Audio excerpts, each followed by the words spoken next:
नमस्कार दर्शक बंधु आज हूँ मंगलवार दिन अक्टोबर मास 28 तारिख।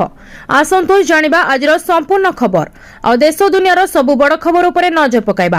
प्रतिदिन एमिति न्यूज वीडियो सर्वप्रथमे देखिबा पई आम चैनल टी को सब्सक्राइब करि नियंतु। तेबे आसतु आज गुरुत्वपूर्ण खबर गुड़िक उपरे नजर पकाइबा। आज प्रथम खबर आंध्र रे उड़ाइबो ओडिसा रे बुड़ाइबो ओडिसा को रेड अलर्ट। दक्षिण पूर्व बंगोपसागर रे सृष्टि होइथिबा लघुचाप आज घनीभूत होई गभीर अवपातर परिणत होइछि। गत 6 घंटा धरी घंटा प्रति 10 किमी बेगरे गति करुछि अवपात। आसंता 24 घंटा रे बात्या संभावना। वर्तमान गभीर अवपातटी गोपालपुर ठारू 950 किमी और काकीनाडा ठारू 840 किमी दूर रे केंद्रीभूत होइछि। स्थल भाग को आसिबा पूर्वरु भीषण रूप धारण करिबो बात्या मंथा। 28 तारिख सकाळ बेलकु भीषण रूप रे परिणत हेबो। 28 तारिख संध्यारू राति भितर यह आंध्र उपकूल रे काकीनाडार मछलीपट्टनम रु कलिंगपट्टनम भितर स्थल भाग छुईब। लैंडफॉल बेले सर्वाधिक 90 रु 100 किलोमीटर बेगरे पवन बहिब। झटका पवन घंटा प्रति 110 किलोमीटर छुई पारे बोली सूचना देइछंती आईएमडी डीजी मृत्युंजय महापात्र। तेबे आज संध्यारे हठात बदलिबारे आरंभ करिछि पागर मिजाज। कोरापुटर सीमांत अंचल रे आरंभ होई जाइछि वर्षा। नारायणपाटना और बंधुगा ब्लॉक रे वर्षा होइछि। सेहिपरि आसंता कालिठु किछि अंचल रे प्रबलरु अति प्रबल वर्षा आरंभ हेबो। परवर्ती खबर रहिछि आज पुणी सस्ता हला सुना एवं रूपा। कोन 1 लाख तळकु खसिबो दाम निवेशकंकु अलर्ट कले एक्सपर्ट। दीपावली परठारु सुना एवं रूपा मूल्य रे निरंतर ह्रास पाउथिबा बेले सोमवार मध्य एहा जारी रहिछि। दीपावली परठारु सुना प्राय 7000 सस्ता होइछि। आहुरी ह्रास पाइब बोली आशा करा जाउछि। दिल्ली बुलियन बजार रे सुना मूल्य सोमवार 1140 ह्रास पाई 24 कैरेट सुना प्रति 24630 रे पहुंची। जेतेबेले 22 कैरेट सुना दाम 1050 ह्रास पाई 1,14,250 रे पहुंची। अमेरिका चीन वाणिज्य चुक्ति एवं डॉलर मजबूत हेबार संभावना वृद्धि पाइथबारु फ्यूचर्स बजार रे सुना एवं रूपा मूल्य रे एही तीव्र ह्रास घटिछि। भुवनेश्वर रे 24 कैरेट सुना दर 1,24,480 थिबा बेले 22 कैरेट सुना रेट 1,14,100 टंका रे कारबार करुछि। प्रति खबर मंथार प्रभाव 30 तारिख जाए 8 जिल्लार समस्त स्कूल और अंगनवाड़ी बंद। बंगोपसागर रे सृष्टि होइथिबा सामुद्रिक बात्या मंथार प्रभाव को आखि आगरे रखी राज्य सरकार बड़ निष्पत्ति नेइछंती। आज ठारू 30 तारिख जाए 8 जिल्ला रे समस्त स्कूल और अंगनवाड़ी बंद रहिबो। मात्र एही सबु जिल्ला रे कार्यरत समस्त सरकारी अधिकारी और कर्मचारी छुट्टी को बातिल करा जायछि। एही जिल्ला गुड़िक हैला कोरापुट, नवरंगपुर, मालकानगिरी, गंजाम, गजपति, रायगड़ा, कंधामाल, कलाहांडी। एने स्वतंत्र रिलीफ कमिशनर देवरंजन सिंह सूचना दैछंती। एने वर्षा समय रे घरु न बाहरिबाकू राजस्व मंत्री सुरेश पुजारी अनुरोध करिसंती। बात्यार बढ़ुछि गति मंत्री सुरेश पुजारी। राजस्व और विपर्यय परिचालना मंत्री सुरेश पुजारी कहिसंती बात्या बढ़ुछि गति। पाणीपाग विभाग सूचना अनुसार संभाव्य बात्या आंध्र प्रदेश मछलीपट्टनम और कलिंगपाटना मझिरे भूपृष्ठ को स्पर्श करिबो।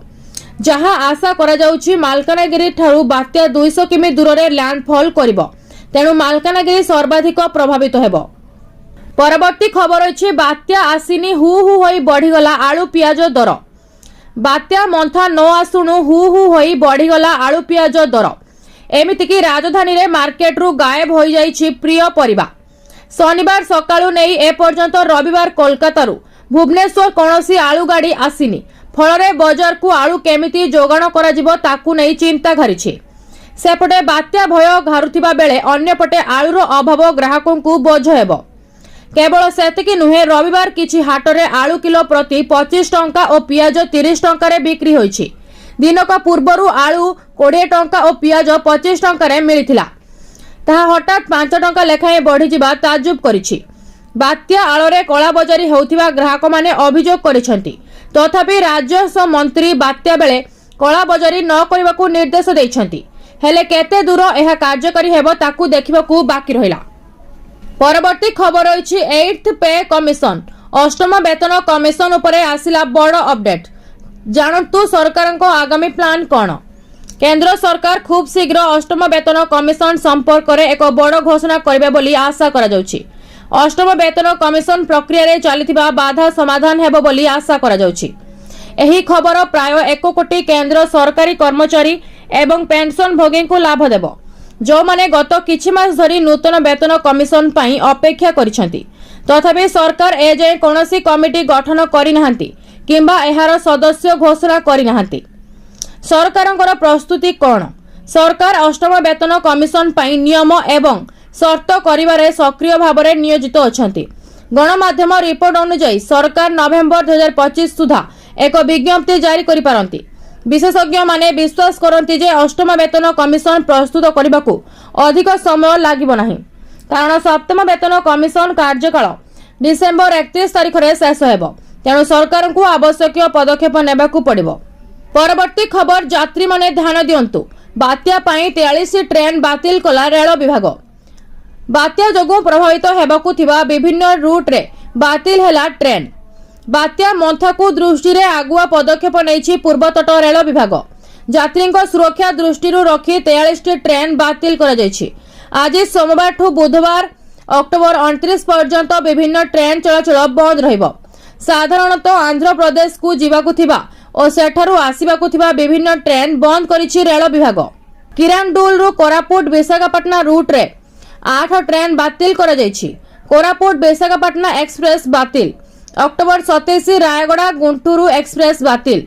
October 28 Cuttack Gunpur MEMU train बातिल एवं अक्टोबर 29 रे गुणपुर कटक मेमू ट्रेन बातिल करा जायछि। तबे चलतु जनिबा केउ सब ट्रेन बातिल करा जायछि। परवर्ती खबर एणिकी आधार कार्ड अपडेट पाई 50 नुहे देबाकू पड़िबो एतिकी टंका। अक्टोबर रु हेइजिबो महंगा। नियम परिवर्तन कला UIDAI। आधार कार्ड धारकों पाई बड़ खबर। भारतीय स्वतंत्र परिचय प्राधिकरण UIDAI 2025 रे आधार संपर्कित अनेक गुरुत्वपूर्ण परिवर्तन घोषणा करिछि, जहां देशर 1 बिलियन रु अधिक लोकों को प्रभावित करिबो। अक्टोबर 1 रु हेबो महंगा। UIDAI आधार अपडेट पाई शुल्क वृद्धि करिछि, जहां अक्टोबर 1 2025 रु लागू हेबो। एबे जदि आपण आपणकर नाम, ठिकाना, जन्म तारीख किंबा मोबाइल नंबर परी विवरणी परिवर्तन करबाकू चाहंती तेबे आपणकू 75 टंका देबाकू पड़िबो। बायोमेट्रिक अपडेट बा अंगूठी छाप, आईरिसी किंबा फोटो पाई एबे 100 टंका रु वृद्धि पाई 125 टंका हेबो। एही नुआ शुल्क 2028 पर्यंत कार्यकारी हेबो। UIDAI कहिछि जे सोमवार गुणवत्ता एवं प्रजुक्ति विद्या उन्नतिर मूल्य को संबोधित करबा पाई एही परिवर्तन करा जायछि। परवर्ती खबर अछि चाषींको पाई खुशी खबर। मात्र 5 टंका रे मिलिबो विद्युत कनेक्शन। देशर 50% रु अधिक लोक एबे भी कृषि एवं चाष उपरे निर्भर करी रोजगार करूछंती। आजिर समय चाष करबा एक सहज काम नुहे। एथिपाई बहु परिश्रम सहित अनेक आर्थिक संकट मध्य आसीथाय। चाषींको पाई एक खुशी खबर। कृषि पंप किंबा घरोई विद्युत संयोग पाई सेमानकु आउ मोटा अंकर टंका देबाकू पड़िबो नाही। मध्य प्रदेश राज्य सरकार एवं मध्य प्रदेश विद्युत बंटन कंपनी लिमिटेड एक नूतन योजना आरंभ करिसेंती, जहां अधीन रे चाषी एवं घरोई ग्राहक माने मात्र 5 टंका रे एक वैध विद्युत संयोग पाई परिबे। एही योजना विशेष करी रबी ऋतु रे अस्थायी संयोग थिबा चाषींको पाई एक आश्वस्ति हेबो। योजनार उद्देश्य एवं लाभ।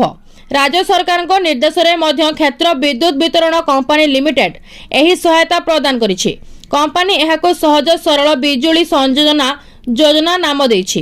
परवर्ती खबर अछि समस्त महिला आउ झियो मानक पई आसिला खुशी खबर। सुभद्रा को नै आसिला बड़ खबर। एही दिन आसीबो 21 वर्ष ऊर्ध्व युवती आउ महिला को मिलिबा को जाउछि सुभद्रा चतुर्थ किस्ती टंका 20,000। जो माने अगस्त मास 9 तारिख रे पाई नाहंती तांको पुणी मिलिबो तृतीय किस्ती 5,000 टंका। एही हिताधिकारी माननको मिलिबो गोटिए थर 20,000 टंका। जानतु आपनको मिलिबो कि नाही। उपमुख्यमंत्री प्रभाती परिडा एही अवसर रे कहिथिले जे महिला सशक्त हेले व्यवस्था सदृढ़ हेले देशर विकास हेबो आउ लक्षपति दीदी आहुरी बाहरी परिबे बोली कहिथिले प्रभाती परिडा।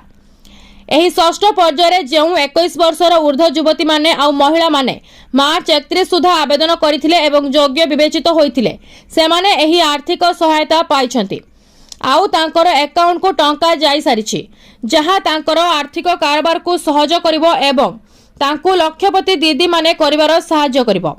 जो माने एबे जाए सुधा भी सुभद्रा योजनार टंका न पाई वंचित अछंती सेमानंको पुणी एही तारीख रे एकथरे 4टी किस्तीर 20,000 टंका मिलिबो एवं जो माने सुभद्रा योजनार प्रथम एवं द्वितीय किस्ती 5,000 लेखाई पाई सारिछंती सेमानंको केवल तृतीय और चतुर्थ किस्ती 10,000 टंका आसबो बोली घोषणा करिसंती उपमुख्यमंत्री प्रभाती परिडा। तबे आपण माने हमकु कमेंट करी जणांतु जे आपण माने केतोटी किस्ती टंका पाइछंती। परवर्ती खबर रही पीएम किसान योजना को नहीं बड़ खबर कृषि को मिलिबो एते टंकार पेंशन। प्रधानमंत्री किसान योजना भारतीय कृषक मानक पई सबुठारु बड़ योजना मध्यरु गोटिए एही योजना मध्यरे केंद्र सरकार प्रतिवर्ष योग्य चाषी को 6 मासर राशि प्रदान करती। एही राशि 3टी किस्ती रे दिया जाए। ए पर्यंत एही योजनार 20टी किस्ती जारी करा जायछि। चाषी माने प्रधानमंत्री किसान सम्मान निधि योजना किसान योजनार 21तम किस्तीर 21तम किस्ती पई अपेक्षा करिसंती किंतु एसबु मध्यरे चाषी मानकु जानिबा उचित जे एही योजना व्यतीत सरकार आउ एक योजना चलांती जहा माध्यमरे चाषी मानकु पेंशन दिया जाए। एही पेंशन योजना माध्यमरे सरकार प्रति मासरे चाषी मानकु सर्वनिम्न 3,000 टंका दियंती। अनेक चाषी किसान पेंशन योजना विषय रे बहुत कम जानती। आज आमे आपनकु कहिबु जे सर्वोपरि सरकार एही योजना माध्यमरे चाषी मानकु पेंशन दियंती एवं केउ उपाय रे केउ चाषी एही योजनार आवेदन करबाकु योग्य आसंतु जानिबा केउ योजना माध्यमरे चाषी मानकु पेंशन दिया जिवो। प्रधानमंत्री किसान मानधन योजना माध्यमरे सरकार योग्य चाषी मानकु 60 वर्ष परे प्रति मासरे सर्वनिम्न 3,000 टंका पेंशन प्रदान करंती।